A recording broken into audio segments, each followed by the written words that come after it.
Hello दोस्तों, test quiz में आपका बहुत बहुत स्वागत है। मैं ब्रज किशोर आपके सामने उपस्थित है। आज हम लोग एक नई सीरीज को स्टार्ट कर रहे हैं। इसके पहले हम लोग क्या ट्रिकी क्वेश्चन सब बना रहे थे। आज से हम लोग 11th क्लास का बेसिक कंसेप्ट को देखना चाह रहे हैं। तो अपने लोग ना आज से एक नई सीरीज स्टार्ट करें। जो क्या हो रहा है, अपने को जो 11th क्लास के जो फर्स्ट टाइम है, जो कभी पीछे नहीं पढ़े हुए हैं या कुछ उनके पास डाउट्स है, तो हमारी इस वीडियो को लेकर के और आप ना रिवाइज करके और ये हमारी वीडियो को सुनिए और साथ साथ बुक्स को पढ़िए। उससे आपके क्या है, बेसिक कंसेप्ट जो होगा वो बहुत क्लियर होते जाएगा।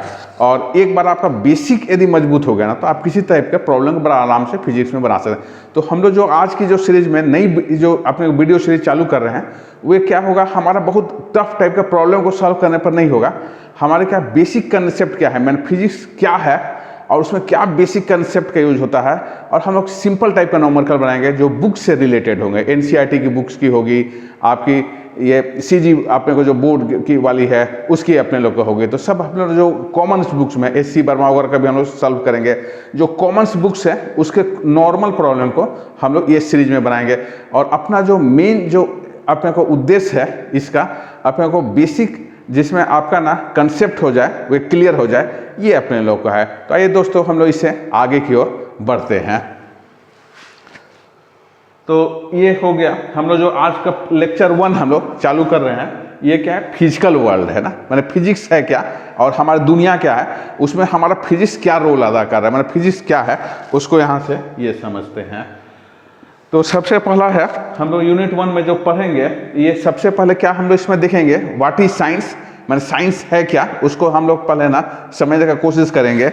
उसके बाद फिर से हम लोग सेकेंड टॉपिक में आएंगे, स्टेप मैंने कोई भी आपको साइंटिफिक मेथड, जैसे कि आप साइंटिस्ट बनना चाहते हो, आप इंजीनियर बनना चाहते हो, या जो भी आप करना चाहते हो, आपका जो साइंस का बेसिक मेथड्स क्या होता है, बेसिक कंसेप्ट क्या है ना, उसको हम लोग क्या होगा पहले समझना। मतलब क्या अपने को फिजिक्स में हम लोग साइंटिस्ट लोग क्या करते हैं, है ना, इंजीनियर्स क्या करते हैं ना, उसको समझे, मतलब क्या वे करते हैं, है ना। हम बोलते हैं साइंटिस्ट है, लेकिन वे क्या कार्य करता है ना, उसको हम लोग ना यहाँ पर समझने का कोशिश करेंगे। तो उसके बाद हम लोग देखेंगे फिजिक्स क्या है, हम लोग फिजिक्स में क्या क्या पढ़ेंगे, क्या अपने को कर सकते हैं, और क्या है स्कोप एंड एक्सपेरिमेंट क्या है, मतलब फिजिक्स का क्या स्कोप है। आप यदि फिजिक्स में अच्छे करते हो या तो आपका क्या आपका चांसेस हो, कहाँ आपको नौकरी मिलेगा, क्या कर सकते हो, ये सब बारे में अपने लोग ना क्या हुआ समझेंगे।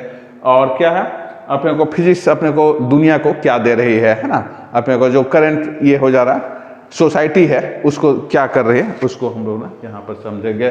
और इसके बाद ना कुछ fundamental nature of the force हम लोग देखेंगे, फंडामेंटल नेचर ऑफ फोर्स है, और nature of the physical law वगैरह क्या है उसको हम लोग ना यहाँ से देखेंगे।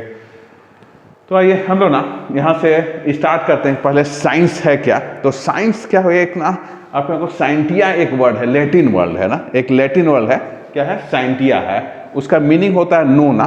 तो किसी चीज के बारे में, किसी भी अपने लोगों का ऑब्जेक्ट के बारे में, या कोई भी एक नई कोई भी टेक्निक उसके बारे में डिटेल, मतलब क्या अपने को डिटेल जानकारी प्राप्त करना, उसको हम लोग क्या बोलते हैं साइंस। जैसे कि हम लोग बहुत सारी चीज़ जानते हैं, अपने को क्या चंद्रमा है, सूर्य है, और अपने लोगों का बहुत तरह ग्रह है, लेकिन खाली उसका नाम जानते हैं ना, उनके और अधिक डिटेल हम लोग जानते हैं। तो किसी भी चीज़ का ज़्यादा से ज़्यादा डिटेल जानना है ना, उसको हम लोग क्या बोलते हैं साइंस बोलते हैं। टू नो मोर ना, टू नो मतलब आपको जानना है और ज़्यादा से ज़्यादा उसके बारे में जानना है।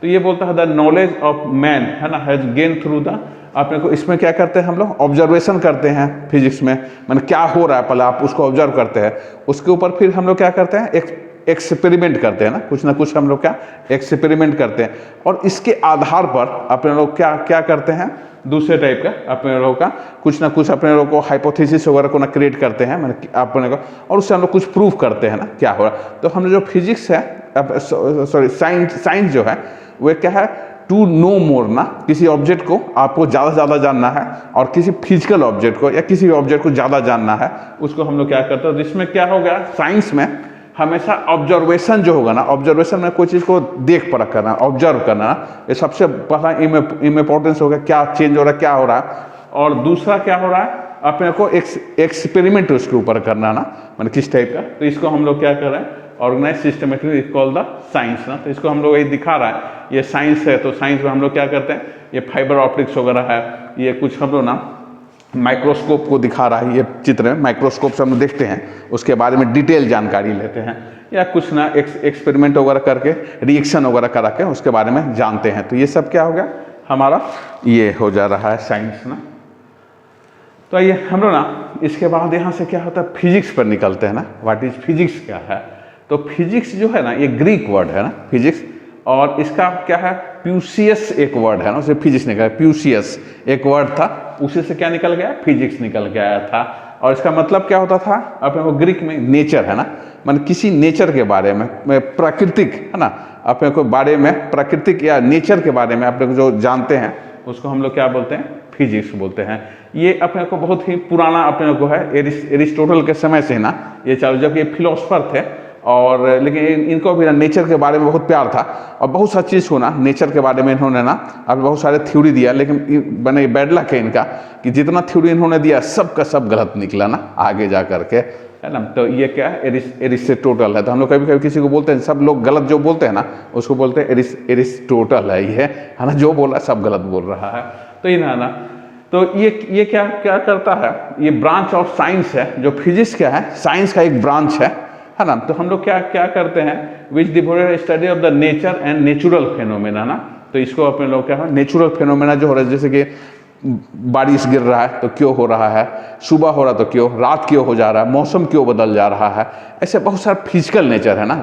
क्या होता है, लाइटनिंग हो रही तो क्यों हो रही है, तो ऐसे बहुत सारा फिजिकल नेचर होता है ना, उसको हम लोग क्या एक्सप्लेन करने के लिए क्या करते हैं, फिजिक्स का हम लोग ना यूज करते हैं, है ना।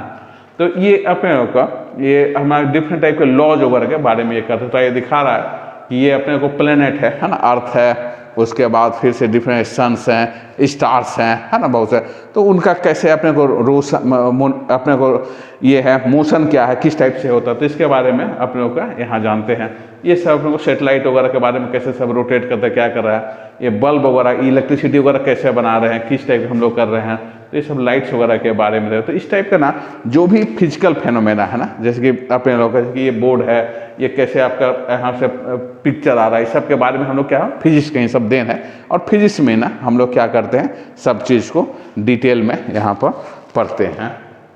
तो आइए, तो हम लोग ना यहाँ पर देखते हैं, तो क्या होगा, हम लोग कोई भी साइंटिफिक मेथड होगा ना, ये फिजिक्स में नहीं, कोई भी साइंटिफिक मेथड होगा, तो हम लोग क्या कैसे ऑब्जर्वेशन करते हैं, क्या करते हैं ना, उसको हम लोग यहाँ पर साइंटिफिक मेथड हम लोग करते हैं। तो सबसे पहले क्या होता है, कुछ भी एक नई घटना होती है, या कुछ अपने को दिमाग में एक कल्पना आता है ना, कि हमारे को क्या स्पेस में जाने से कल्पना आपके पास आ रही है, या कोई एक नई घटना हो गई ना, मान ले बहुत जोरों से कहीं पर आवाज़ हुआ, तो हम लोग हमेशा कोशिश करते हैं कि ये आवाज़ का कारण क्या था, या मैं जो कल्पना किया हूँ क्या उसको मैं साकार कर सकता हूँ क्या। तो उसके लिए हमेशा क्या होगा, आपको साइंस की ज़रूरत होगी। आप जब साइंस जानोगे ना, तभी आप अपने क्या है, कल्पना को उस टाइप में बदल सकते हो, या कुछ भी चीज़ जो घटना हो रही है उसको आप क्या साइंस की तरफ से एक्सप्लेन कर सकते हो। तो उसके लिए हम लोग को ना सबसे पहले क्या करना पड़ता है, कोई क्वेश्चंस को ना हम लोग क्या करते हैं, पूछते हैं, आस्क करते हैं, क्वेश्चंस को अपने बारे में पूछते क्या है। उसके बाद क्या है, इस पर हम लोग पता करते हैं कि क्या उसके रिलेटेड कुछ और हमारे पास रिसर्च हुआ, किसी और ने ऐसा किया है क्या। तो सबसे पहले अपने पहले क्या है, बहुत तकलीफ होती थी बुक में, आज क्या है, नेट्स है, गूगल है, सब कुछ है। तो आप ना उस टॉपिक के बारे में पूरा सर्च करके, और पीछे जितने भी अपने लोगों ने और उसके बारे में इस स्टडी किया है, उन्होंने क्या थ्योरी दिया है, क्या ये है, तो उसके बारे में उसका बैकग्राउंड को हम लोग पता करते हैं कि इसके पर और क्या क्या रिसर्च हो चुका है, कितनी जानकारी इसके फील्ड में है कोई अपने, और उसका यूज करके हम और कैसी नई जानकारी को दे सकते हैं। तो क्या करते हैं हम लोग, सबसे पहले कुछ भी क्वेश्चन जो दिमाग में आता है, उसके बाद हम लोग क्या करते हैं, इसमें बैकग्राउंड में एक रिसर्च करते हैं, मतलब पिछला क्या हुआ है उसको हम लोग यहाँ देखते हैं। उसके बाद हम लोग ना वो सब को पढ़ने के बाद एक हाइपोथेसिस मैंने क्या, हम लोग एक अपने को परिकल्पना करते हैं ना, कि ऐसा होने से ऐसा होगा, है ना। लेकिन आपको प्रूफ करना होगा ना हमेशा कि जो आप बोल रहे हैं वो हमेशा सच है क्या, तभी उसको क्या साइंस मानेगा। कभी हो रहा कभी नहीं हो रहा तो उसको साइंस नहीं मानेगा। तो आप जो कर रहे हो कुछ ना कुछ आपको क्या है, परिकल्पना करना है ना, क्या बोलता है, हाइपोथेसिस ना। तो हम लोग क्या करते हैं, एक हाइपोथेसिस को बनाते हैं। अब जो हाइपोथेसिस बनाते हैं उसको क्या करते हैं, टेस्ट विथ एक्सपेरिमेंट ना। तो आपको उसको टेस्ट करना है, बार बार एक्सपेरिमेंट करके दिखाना है कि ऐसा घटना होने से ऐसा साउंड आ जा रहा है, जैसे कोई एक साउंड आ जा रहा है अचानक, तो आपको ना उसको प्रूव करना हो कि नहीं ऐसा करने से साउंड आ जाएगा, ऐसा करने से, तो हम लोग पता ऐसे यही कारण से आ जा रहा है ना, कभी हो रहा कभी नहीं, तो आपका ना क्या हाइपोथेसिस को प्रूव नहीं। तो क्या कारण है उस घटने का, उसको हम लोग क्या क्या करते हैं, एक्सपेरिमेंट के द्वारा, और उसको क्या करते हैं, टेस्ट करते हैं। उसके बाद क्या करता है, एनालाइज द रिजल्ट, जो भी आ गया है उसके रिजल्ट को हम लोग क्या करते हैं, एनालाइज करते हैं, है ना। और उसके आधार पर ना हम लोग कुछ ना कंक्लूजन या कुछ अपने लोग का ना ये निकालते हैं कि इसका कारण क्या था, क्यों हुआ, कैसे रहा, ये निकालते हैं। उसके बाद इज हाइपोथेसिस ट्रू, है ना, ये ट्रू है तो अपने लोग को report the hypothesis is false और पार्शियली ट्रू, तो ये क्या हो गया, रिपोर्ट द रिजल्ट ना। किसी टाइप का अपने को गलत हो, मैं सही है तो आपको मैं सबको बताना है कि ऐसा होने से ऐसा हो रहा है, और यदि आपकी बात सही है तो फिर अपने को क्या हुआ, इसको पब्लिश किया जाता है। और यदि मान लें गलत हो रहा है ना, आपने जो बोला हुआ सही नहीं हुआ, तो उसके लिए क्या हुआ, फिर से ना आपको थिंक करना होगा ना कि क्या गलत मैंने किया ना। हमेशा जो भी आप करते हो कई बार उसको क्या रिफाइन करना पड़ता है। तो यहाँ पर जो भी हम लोग हाइपोथेसिस बना देते हैं उसको क्या क्या करते हैं, थिंक अगेन ना, कि मैंने कुछ गलती हुई तो ये हो गया। तो थोड़ा सा जल्दी से मैं बोल रहा हूँ अपने को समरी टाइप में। हमेशा क्या हो साइंस में हम लोग को एक नया क्वेश्चन जो भी आ रहा आपके सामने उसके बारे में समझना, उसके लिए क्या जो बैकग्राउंड में क्या रिसर्च हुआ इसको आपको बताना है। उसके बाद कुछ ना कुछ हाइपोथेसिस मैंने कुछ परिकल्पना करना है, उसको टेस्ट करना है, करेक्ट है तो आप सबको बताना है, गलती हो रही है तो उसको रिपीट कीजिए और उस गलतियां को हमेशा धीरे धीरे निकालते रहिए ना। धीरे धीरे वो क्या हुआ, एक समय ऐसा आएगा कि आपका जो रिसर्च है वो क्या प्रूफ हो जाएगा कि ऐसा करा। तो ऐसा हम लोग जो भी आज हमारे पास है ना, जो बुक में हम लोग पढ़ रहे हैं सब ये कहीं ना कहीं किसी न किसी द्वारा रिसर्च किया हुआ है।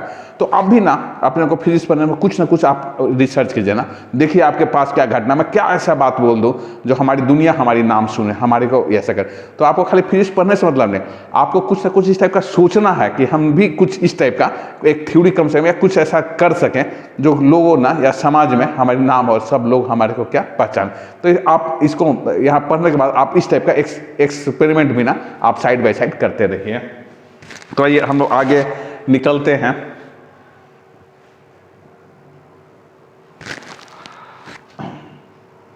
तो ये क्या है, जो फिजिक्स जो है ना तो बहुत पुरानी साइंस है, मैंने ऐसा नहीं कि नए है। हम लोग क्या हुआ बहुत दिनों से फिजिक्स को ये कर रहे हैं। तो हम लोग ना फिजिक्स को ना दो भागों में आजकल बांटते हैं, है ना। फिजिक्स जो 1900 से पहले हुई थी ना उसको क्लासिकल फिजिक्स कहते हैं, और जो 1900 के बाद में है उसको क्या बोलते हैं, मॉडर्न फिजिक्स ना। तो आज के डेट में जो फिजिक्स इतनी ब्रॉड हो गई, इतने सारे लोग काम कर, इतने अपने नॉलेज बढ़ गई है, तो इतने ह्यूज अपने को जो अपने पास नॉलेज है अपने को हर जगह स्टोर किया हुआ है।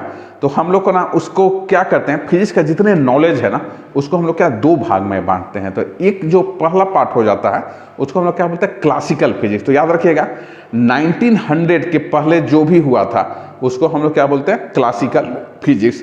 और 1900 के बाद जो होगा अपने लोगों को उसको हम लोग क्या बोलेंगे, मॉडर्न फिजिक्स ना। तो ये है आप लोग, तो इसमें माइक्रोस्कोपिक है, मैंने बड़े बड़े ऑब्जेक्ट का ना आप लोग करते हैं। और मॉडर्न फिजिक्स है बहुत माइन्यूट है, जब माइक्रो लेवल में बहुत छोटी जो पार्टिकल के कण होते हैं उस टाइप के जो हो जाता है उसको हम लोग क्या मॉडर्न फिजिक्स में करते हैं। और बड़ी बात जैसे कि अपने लोग ना किसी प्लेनेट के बारे में, किसी अपने लोग स्टार के बारे में, या किसी ऑब्जेक्ट के बारे में जो हमारे क्या दिख रहा है बाहर से, मतलब बड़े है ना, तो उसके बारे में जितना अपने को ना स्टडी करते हैं वो सबको क्या बोलता है, क्लासिकल फिजिक्स। तो आइए देखते हैं क्लासिकल फिजिक्स में क्या क्या होगा ना। तो यहाँ से हम लोग करते हैं। तो ये जो क्लासिकल फिजिक्स जो होगा ये अपने को चार भागों में फिर से ये बढ़ता है, क्लासिकल फिजिक्स है ना, क्या ये फिजिक्स दो भाग में बढ़ा, क्लासिकल फिजिक्स और क्या मॉडर्न फिजिक्स ना। तो क्लासिकल फिजिक्स में ना मैकेनिक्स होता है ना, जो हम लोग इस यहीं से ना चालू करेंगे, मोशन ऑफ लॉज वगैरह होंगे और ये सब अपने लोग का। तो ये क्या होगा, मैकेनिक्स होगा। फिर उसके बाद हम लोग थर्मोडायनेमिक्स हीट के बारे में पढ़ेंगे, है ना। अब देखिए बहुत सारे इंजन वगैरह सब हीट से ना अभी भी चल रहे हैं, इलेक्ट्रिसिटी हम लोग बना रहे हैं ज़्यादातर हीट इंजन का ही यूज करके ना। हीट से अपने लोग कोयला को हम लोग जलाते हैं और उसको हीट में से कन्वर्ट करके जनरेटर से इलेक्ट्रिसिटी वगैरह प्रोड्यूस कर रहे हैं। तो हम लोग उसके बारे में सब डिटेल में पढ़ेंगे, कैसे गाड़ियाँ वो चल रही सब हीट। तो इसको हम लोग क्या बोलेंगे, थर्मोडायनेमिक्स। उसके बाद क्या इलेक्ट्रोमैग्नेटिज्म का यूज करते हैं ना, इलेक्ट्रोमैग्नेटिज्म। और लास्ट में क्या होगा, अपने को ऑप्टिक्स का यूज करते हैं, जो लाइट वगैरह का बहुत यूज करते हैं। तो ये ना अपने को ना क्या होगा, तो क्लासिकल फिजिक्स के 4 ब्रांचेज होते हैं ना, क्लासिकल मेन ब्रांच है, और भी सब ब्रांचेज बहुत सारे होते हैं, लेकिन क्लासिकल फिजिक्स को हम लोग रफ टाइप में से बोल सकते हैं 4 ब्रांचेज होते हैं। तो एक क्या होगा मैकेनिक्स, दूसरा क्या होगा थर्मोडायनेमिक्स, तीसरा क्या होगा इलेक्ट्रोमैग्नेटिज्म, और चौथा क्या हो गया ऑप्टिक्स ना। तो ये 4 अपने लोग को क्या होगा ये ब्रांच हो, थोड़ा सा याद रखिएगा, हम लोग डिटेल में पढ़े, खाली अभी आप नाम जान रहे हैं ना, बहुत सबके डिटेल्स है ना यहाँ से, तो डिटेल यहाँ से जानना है। तो ये दिखा रहा है क्या मैकेनिक्स है ना, ये आप देखे होगे प्लेन उड़ रही है, कार चल रही है, सब अपने को क्या मोशन हो रहा है, किस टाइप का हो रहा है, मोशन को हम कैसे कंट्रोल करें, क्या करें, तो इस टाइप की सभी बात को हम लोग क्या करते हैं मैकेनिक्स में हम लोग ना पढ़ेंगे, है ना। ये क्या प्लेन है या कार है चल रही है, तो इसका ये मैकेनिक्स का ना पूरा यहाँ उपयोग है। सेकेंड क्या है, हम लोग अपने को थर्मोडायनेमिक्स का यूज करते हैं, बाहर से कुछ ये आ रहा है हीट आ रहा है, उसको बचने के लिए क्या कर दिया हम लोग सबसे से विंडो डाल दिए हैं कि बाहर का हीट अंदर ना जाए। अंदर में क्या एसी चला कर रखे हैं ना, जहाँ क्या है कूल है। तो अपने लोग का ना जितने हीट से रिलेटेड हो ना, हीट कैसे फ्लो हो रहा है, और बहुत जगह हीट का ही यूज करके हम लोग क्या करें गाड़ी भी ड्राइव हो रही है ना, इधर वो पेट्रोल इंजन है जो भी हो, वो क्या हुआ उसका हीट एनर्जी का हम लोग यूज क्या कर रहे हैं मैकेनिकल एनर्जी में कन्वर्ट कर रहे हैं। तो इस टाइप का ना कैसे हीट एनर्जी क्या मैकेनिकल एनर्जी में कन्वर्ट हो जाएगा, इस टाइप की जो बात करते हैं ना उसको हम लोग क्या बोलते हैं थर्मोडायनेमिक्स बोलते हैं। अगला हो गया इलेक्ट्रोमैग्नेटिज्म है। तो इलेक्ट्रोमैग्नेटिज्म का मीनिंग क्या है, जो करंट इलेक्ट्रिसिटी होगा ना, मैग्नेट है और ये करंट इलेक्ट्रिसिटी आप देखिएगा, इलेक्ट्रिसिटी का आप डेली यूज कर रहे हैं है ना, मैग्नेट का आप डेली यूज करते हैं, और फिर से उसी से अपने लोग का क्या है सब कुछ अपने को डेवलप कर रहे हैं है ना। तो इसके बारे में जो होगा उसको हम लोग क्या बोलेंगे इलेक्ट्रोमैग्नेटिज्म बोलते हैं। और लास्ट हो गया ऑप्टिक्स हो गया, जो लाइट के बारे में हम लोग पढ़ेंगे है ना। लाइट से भी बहुत सारा अपने यंत्र वगैरह बना, बहुत सारे अपने को इंस्ट्रूमेंट बना लिया आज जो है फाइबर ऑप्टिक्स है ना, लेजर्स है, और लाइट के एक से बहुत बढ़िया एप्लीकेशंस है ना। तो उसको हम लोग लाइट्स का कैसे यूज करके ये अपने को डिफरेंट टाइप के इंस्ट्रूमेंट क्या बना, उसका क्या बेसिक थ्योरी क्या है उसके बारे में हम लोग क्या हो समझेंगे। तो ये क्या होगा आपका ऑप्टिक्स कर गया। तो ये ना अपने लोगों का ये कर जाता है। तो ये अपने लोग को ना दिखा रहा है क्या इलेक्ट्रोमैग्नेटिज्म है ना, यहाँ से कुछ मैग्नेट है और क्या है इससे हम लोग क्या करते हैं कैसे इलेक्ट्रिसिटी वगैरह कर सकते हैं। और ये दिखा रहा है अपने को फाइबर केबल है ना, ये ऑप्टिक्स का यूज है ना, जो डाटा को कम्युनिकेशन कर रहे हैं एक दूसरे से, क्या है डाटा को हम लोग बहुत स्पीड में ना एक जगह दूसरी जगह भेजते हैं। फाइबर ऑप्टिक्स का बहुत नाम सुने होंगे, और वो अपने को दिखाते हैं सब क्या लाइट का टेक्नोलॉजी। तो याद रखिए मैकेनिक्स से क्या कर रहा है, ये जितने गाड़ियाँ वगैरह ड्राइव हो रहे प्लेन उड़ रही है सब क्या मैकेनिक्स का यूज है। थर्मोडायनेमिक्स क्या है हीट इंजन वगैरह जितना काम कर रहे हैं सबका इसका यूज है। इलेक्ट्रोमैग्नेटिज्म है ना, टोटल जो इलेक्ट्रिसिटी का काम है वो टोटल क्या है इलेक्ट्रोमैग्नेटिज्म है।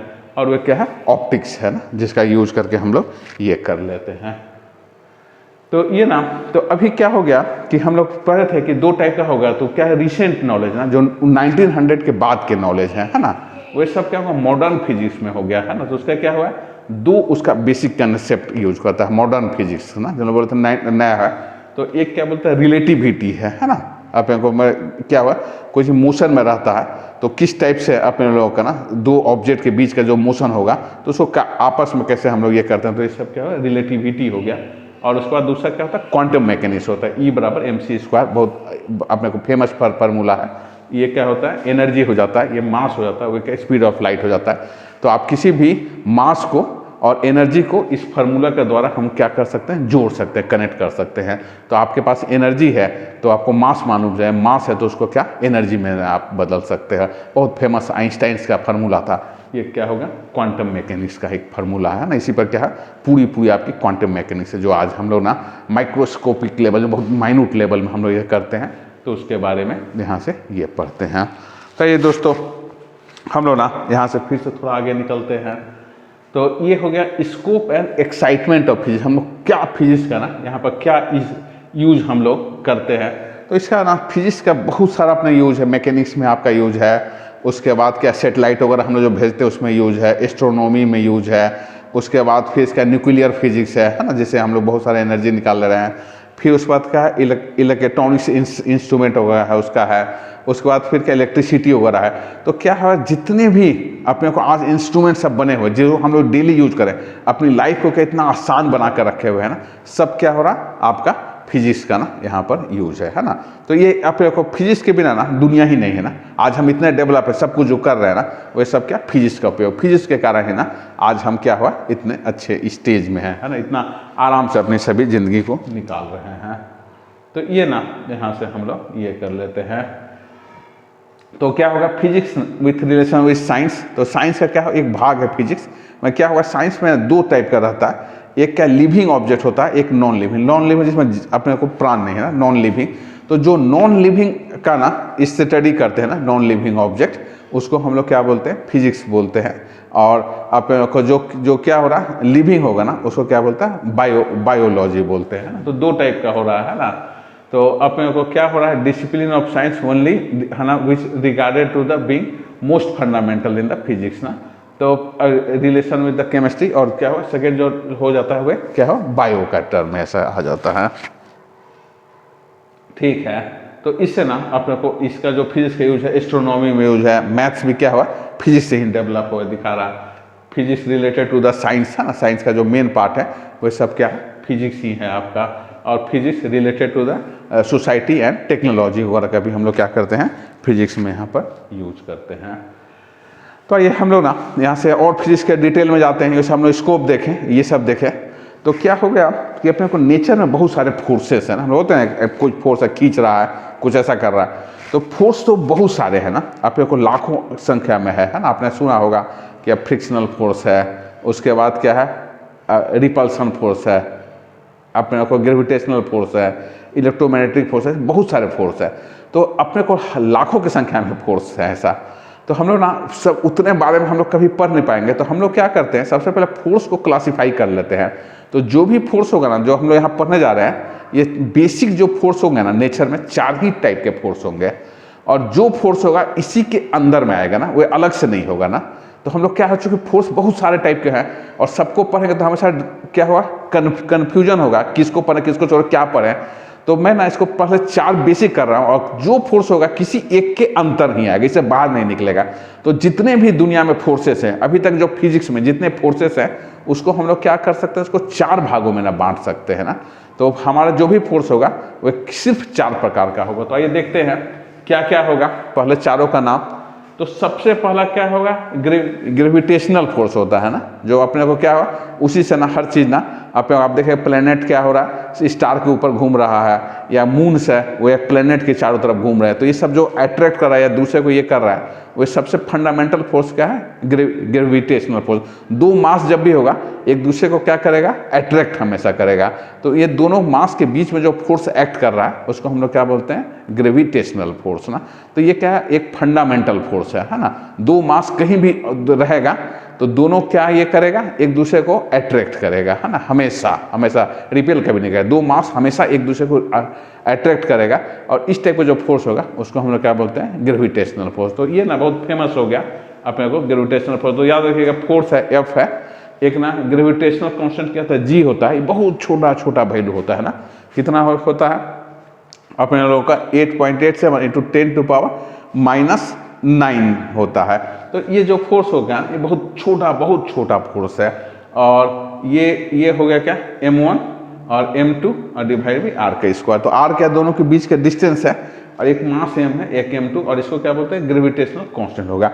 तो हमेशा जब भी ना कहीं भी 2 ऑब्जेक्ट होगा तो उसके बीच में हमेशा एक अट्रैक्शन फोर्स होगा, उस फोर्स को हम लोग क्या बोलते हैं ग्रेविटेशनल फोर्स ना। तो पहला फोर्स हमारा क्या होगा ग्रेविटेशनल फोर्स याद रख। और जो फोर्स होगा G M1 M2, M1 का एक ऑब्जेक्ट का मास, M2 का दूसरे ऑब्जेक्ट का मास, और दोनों के बीच का डिस्टेंस क्या है R स्क्वायर। इसको हम लोग डिटेल में पढ़ेंगे। तो एक फंडामेंटल फोर्स क्या है ग्रेविटेशनल फोर्स है। दूसरा अपने को ना जो फंडामेंटल फोर्स है ये इलेक्ट्रोस्टैटिक्स फोर्स है ना।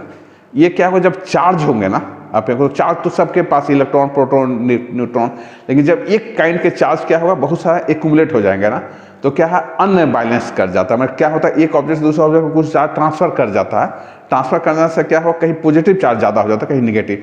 तो इसमें क्या अनबैलेंस अपने को क्या हो जाता है चार्ज क्या होता है प्रोड्यूस। तो उनके बीच में ना जब ना अपने को ना 2 चार्ज होगा कहीं भी रखेंगे हम लोग, तो उनके बीच आइदर सेम टाइप के होंगे तो क्या होगा रिपल्सन होगा, और जब अपोजिट टाइप होंगे तो क्या होगा अट्रैक्शन होगा। तो मैं ना अलग अलग ऑब्जेक्ट को ना अपने अलग अलग टाइप काइंड के चार्ज को रख सकता हूँ। तो मैं दो चार्जेस को कुछ डिस्टेंस पर रखा, तो उनके बीच का जो फोर्स जो आएगा उसको हम लोग क्या बोलते हैं, अपने को इलेक्ट्रोस्टैटिक फोर्स है। तो सेकेंड फंडामेंटल फोर्स क्या होगा, चार्ज के कारण, इलेक्ट्रिसिटी के कारण, चार्ज के कारण जो फोर्स आएगा, और अपने को इसको हम लोग क्या बोलते हैं, electrostatic force. The force between two charges, है ना, स्ट्रॉन्गर देन ग्रेविटेशनल फोर्स है, बहुत ज़्यादा स्ट्रॉन्ग है ना, अपने को 10⁻16 टाइम ना अपने को ज़्यादा इससे स्ट्रॉन्गर है ना। It is also follow the inverse square law. तो यह एफ हो गया फोर्स, ये चार्ज Q1 है, Q2 है, R स्क्वायर, और K क्या है, इलेक्ट्रोस्टैटिक कांस्टेंट हम लोग बोलते हैं ना। ये मीडियम ओवर के ऊपर भी डिपेंड करता है ना। तो इसको हम लोग क्या बोलते हैं, इलेक्ट्रोस्टैटिक कांस्टेंट ना, कांस्टेंट ऑफ परमेबिलिटी भी बोलते हैं। तो ये ना सेकेंड टाइप का ये हो गया है।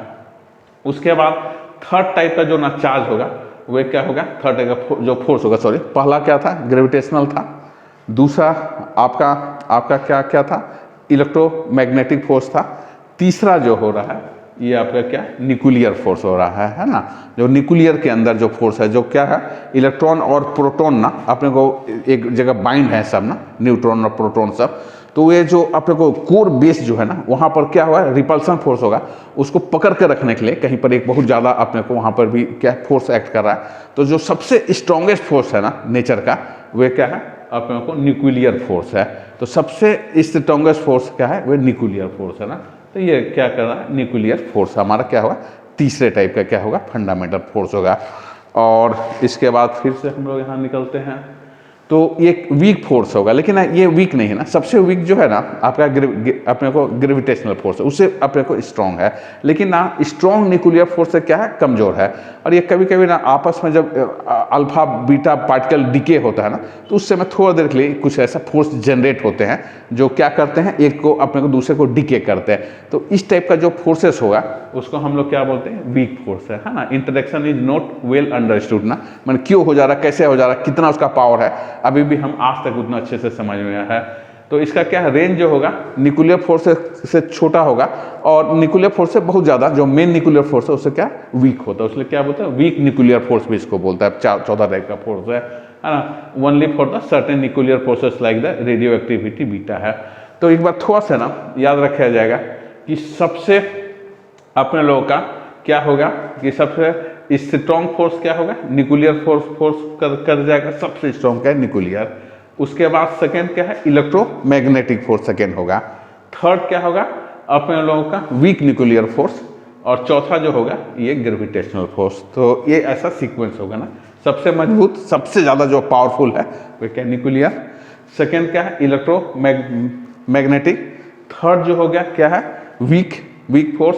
और ये चौथा क्या होगा, ग्रेविटेशनल फोर्स। यदि मैं इसको 1 मान लूँ ना, तो जो स्ट्रॉन्ग न्यूक्लियर फोर्स है ये करीब करीब उससे 1000 गुना बड़ा है ना, आपको सॉरी 100 गुना इससे बड़ा है। तो ये क्या, इसको मैं 1 मान लूँ तो ये 100 गुना बड़ा है ना। तो स्ट्रॉन्ग न्यूक्लियर फोर्स क्या होगा, इलेक्ट्रोमैग्नेटिक फोर्स से 100 गुना बड़ा है।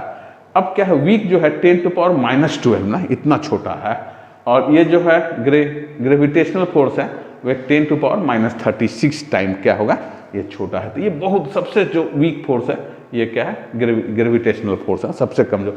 ये 10⁻³ बहुत छोटा जो नंबर होता है ना, ये अपने को क्या है, यहाँ से आएगा। तो ये सबका ना क्या हो जाएगा, यहाँ पर रेशियो है, ठीक है। तो हम लोग ना अपने लोग को ये 2 फोर्सेस है, आगे जाके हम लोग बहुत डिटेल में इसको पढ़ेंगे, लेकिन हल्का सा यहाँ पर कंपेरिजन देख रहे हैं। तो क्या हो रहा है, अपने लोगों को ये है कंपेरिजन बिटवीन ये इलेक्ट्रोस्टैटिक माने चार्ज के कारण जो फोर्स होगा उसको हम लोग क्या बोलते हैं, इलेक्ट्रोस्टैटिक फोर्स, चार्ज के कारण। और जो क्या होगा, मास जो है 2 ठो अपने को मास है, मास के कारण जो अब बीच में जो फोर्स अट्रैक्ट करता है उसको हम लोग क्या बोलते हैं, ग्रेविटेशनल फोर्स। तो यहाँ पर दोनों में कुछ सिमिलरिटी है और कुछ डिसिमिलरिटी। तो जल्दी मैं एक को देखता हूँ, हम लोग आगे बहुत डिटेल में पढ़ेंगे, अपने जल्दी से यहाँ निकल जाते हैं।